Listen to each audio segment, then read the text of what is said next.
ஆகியோர் முழுக்க முழுக்க பக்தி இலக்கிய பின்புலத்தில் தான் குறுந்தொகையை வாசித்திருக்கின்றார்கள்.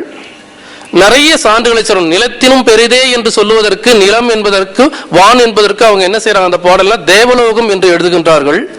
அதே போன்று உவேசா கடவுள் வாழ்த்து பாடலை தியானத்திற்குரிய பாடல் என்று எழுதுகின்றார்கள். அதே போன்று முருகனுக்கு நிகரான தலைவன் என்று எழுதுகின்றார்கள். இந்த கொங்குதேர் வாழ்க்கை என்ற பாடலை திருமுக பாசுரம் என்றே கருத வேண்டும் என்று முத்துரத்னம் ஐயா என்பவர் எழுதுகின்றார். அதாவது பக்தி இலக்கிய பின்புலத்திலேயே முழுமையாக குறுந்தொகை பாடலை வாசிக்கின்ற ஒரு மரபு இருக்கின்றது. இதனுடைய அடிப்படையில் தான் இறையனார் எழுதிய பாடலை, இறையனார் என்பவர் புலவர் அல்ல, இறைவன் என்று கருதுகின்ற விளக்கம் குறுந்தொகை உரைகளில் இடம்பெற்றிருக்கின்றது.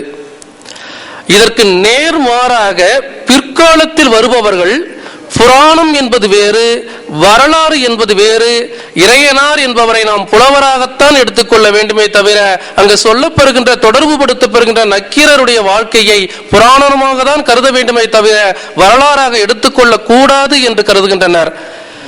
ஏறக்குறைய சாமி சிதம்பரனார் மற்றும் உள்ள தமிழண்ணல் போன்றவர்கள் எல்லாம் இந்த கருத்துடையவர்களாக இருக்கின்றார்கள்.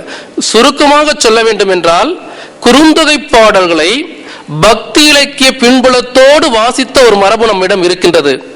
இதற்கு மாறாக திராவிட இயக்க அல்லது பகுத்தறிவு சிந்தனை அடிப்படையில் அதே பாடல்களுக்கு விளக்கம் அளிக்கின்ற முறையும் நம்மிடம் இருக்கின்றது.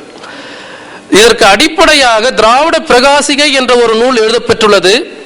அந்த நூல் சபாபதி நாவலரால் எழுதப்பட்ட போது அவர்கள் தமிழ் இலக்கிய வரலாற்றை வகை செய்கின்றார்கள். ஏறக்குறை இன்று கிடைக்கின்ற தமிழ் இலக்கிய வரலாறு மூத்த தமிழ் இலக்கிய வரலாறு அதுவாதான் இருக்க வேண்டும்.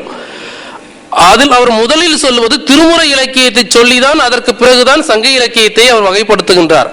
எனவே குறுந்தொகைக்கு உரை எழுதப்பட்ட தொடக்க காலத்தில், பதிப்பிக்கப்பட்ட தொடக்க காலத்தில் எழுதப்பட்ட எல்லா உரைகளுமே பக்தி இலக்கிய பின்புலத்தில் இருந்துதான் வாசிக்கப்பட்டுள்ளன. மிகுதியான சான்றுகள் இவற்றுக்கு நமக்கு கிடைக்கின்றன.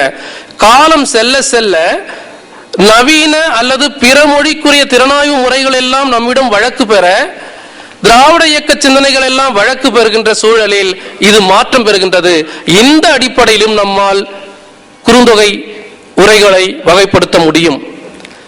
எதிர்காலத்தில் குறுந்தொகைக்கு உரை எழுதும் பொழுது, இந்த உரைகளுடைய பின்புலத்திலிருந்து பார்க்கும் பொழுது புதிய உரை தேவைப்படுகின்றது. அந்த புதிய உரை எழுதுபவர்கள் இதுவரை வந்திருக்கின்ற எல்லா உரைகளையும் கருத்தில் கொள்வதுடன் இதுவரை வெளிவந்திருக்கின்ற குறுந்தொகை தொடர்பான ஆய்வு கட்டுரைகளையும் அதே போன்று ஆய்வு நூல்களையும் கவனத்தில் கொள்ள வேண்டும்.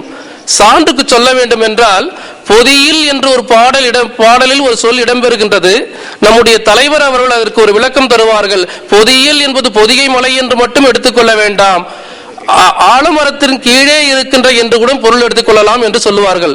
இது போன்று பல்வேறு திறனாய்வு நூல்களிலும் திறனாய்வு கட்டுரைகளிலும் சொல்லப்பட்ட கருத்துக்களை எல்லாம் அடிப்படையாக கொண்டு வருங்காலத்தில் உரை வகுக்க வேண்டும் என்ற கருத்தை சொல்லி விடைபெறுகிறேன். வாய்ப்புக்கு நன்றி.